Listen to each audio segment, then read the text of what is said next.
Okay, seeing as it's Christmas time, I know a lot of you who applied for the JET program are starting to get very anxious for their upcoming interviews, so I thought that I would share my own experience. First thing, the time slot. Please try not to stress about this. I know a lot of people stress about having their interview right before lunch or something because so many people put it out there that the interviewers are going to be grumpy and less likely to pass them. But that being said, mine was a little bit before lunch and I'm on my second year in the program, so please don't stress if your interview slot is right before lunch. My interview was nothing like I expected it to be. So I walked into the interview room and I did not see a single Japanese person in my, table of 3 interviewers. There was 2 ex-Jets, 1 university teacher of Japanese, but no Japanese person. So I thought it was a rule that there had to be like at least 1 Japanese person, but I didn't have an interview with a Japanese person. I sat down and next are the questions, and nothing that I prepared came up in the interview at all. There is no mock lesson. You should still obviously prepare a mock lesson and have idea for games or whatever, but I didn't have to do that at all. Also, they focused so heavily on my statement of purpose, and I didn't expect that because I didn't really emphasize teaching so much in my statement of purpose. I had a goal to make a film in Japan or to write or to be creative in Japan, and I told them about how teaching is something that I know through my past jobs and how it could help me in my own goal, my personal goal that's separate from teaching, obviously. And it didn't even matter because it's the JET program. You're an assistant teacher and they keep you on a time limit. I don't think they really want you here to focus solely on teaching, especially since we have so much free time.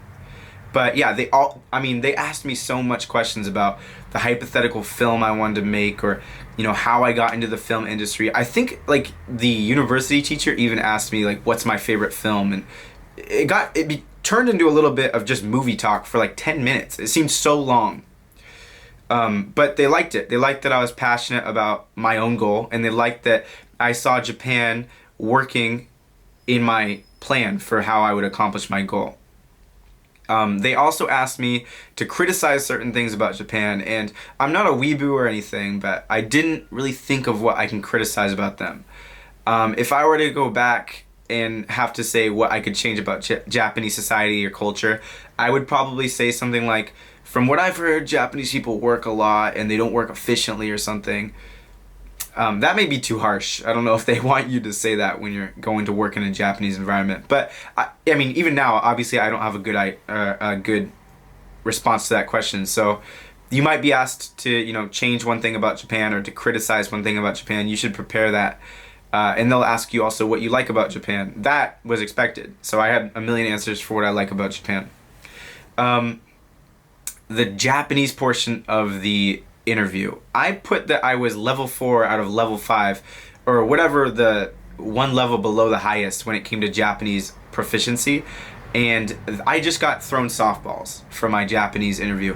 It may be because I was given the interview by a Japanese professor and he's used to a lot of students not knowing how to speak Japanese or something, but I did say that I was very proficient in Japanese, so I don't know why he softballed me. I think it's because he wanted to give me open-ended questions, so I can answer them either as detailed as I want if I had the ability to, or I could just simply answer them and show that I understood the question if I was a beginner at Japanese. One of the questions he asked me was, how many friends do I have? It's funny, like if I were to respond to that question now, I would say something like, I can't count that. And explain why, or explain the definition of what a friend was. But at that time it just was a curveball. That was such a weird question. I didn't really think of why he was asking it, so I just explained, yeah, I can't count, and I have many friends both here and in my college town, and I even have friends in Japan. So I went a little bit above and beyond in terms of what the question was asking, but I could have even went more above and beyond and showed that I was really into Japanese more than I let on in that interview. I thought he was going to ramp up the difficulty, but he never really did. We just had small talk pretty much. I speak a lot of Japanese, and everybody I know that speaks a lot of Japanese coming to this program, well, most, like 99% of the people that are really good at Japanese that come into this program that I've met work in lower levels like junior high school and for me elementary school. So if you don't want to work in an elementary school or junior high school, you maybe don't want to demonstrate that you know Japanese so well. They also asked me where I wanted to work, and I said that I wanted to work in a high school. At that time, I really wanted to work in a high school, but it doesn't matter since I work in an elementary school. And now, as an elementary school teacher, I feel very fortunate to work in an elementary school. But at the time, I wanted to work in a high school. They also asked me if it was a problem if I didn't live where I requested, and naturally I said no, it's not a problem, just because I wanted to get over here. And to be honest, looking back at it, it would be a problem if I was nowhere clear or nowhere near Tokyo or my friends or the places I want to work and I want to experience. It would be a problem, but I said it wouldn't, and it doesn't matter since I'm living in a place where I requested to live. What else? That's about it for my interview experience. Oh, actually, maybe the most important part is you might have watched a lot of videos that told you to also ask them questions and encourage them to ask, or encourage you to ask them questions. And I heard that. I watched it on a video before my experience, so I did that. So at the end of the interview, he's like, if you have anything else to ask, why don't you, if you want to talk about anything else, we have time. And I took that as an opportunity to ask questions. Don't ask too many questions. I would say keep it to one question maybe per interviewer, but demonstrate interest in their lives as ex-Jets, or ask them things that you want to know, that you just demonstrate interest about the program. I asked each ex-Jet a question about what their role was in the classroom or what their experience was or where they lived, and I got some very good and insightful answers from them, as well as I probably appeared very interested in the job. And I also asked the university professor a question about his university Japanese program, because I went to a different university, and I don't know, he really liked me. I might have just gotten in because of that professor. At the end of the interview, I don't know if this is standard at all, but he gave me his business card. Maybe it's because he was really into movies and he did movie talk, but he gave me his business card and he's like, hey, if you want to use it, feel free to contact me anytime. He pulled it out of his wallet, so it's not like he brought business cards to give out. He might have just really liked me. So I want to say good luck to everybody that's about to go into their interviews. And I think I interviewed earlier because I applied for early departure, which I did not get into. But for anybody that is going at the standard time slot, good luck. You can do this.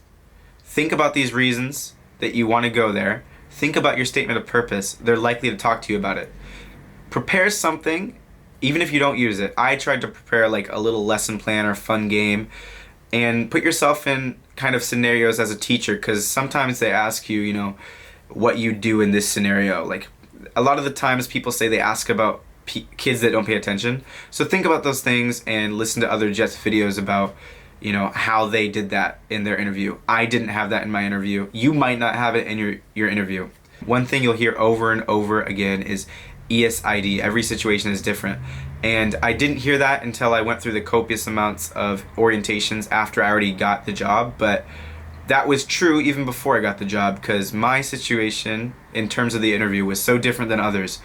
And yeah, it went well for me. I hope it goes well for you. Good luck. If you have any questions, feel free to leave them in the comments of YouTube or hit me up on Instagram. I'm down to talk about anything in regards to the program. And I'm cheering for you. Here we go. That was cheesy, but I'm going to end the video because I don't know how to end the video. So goodbye and good luck.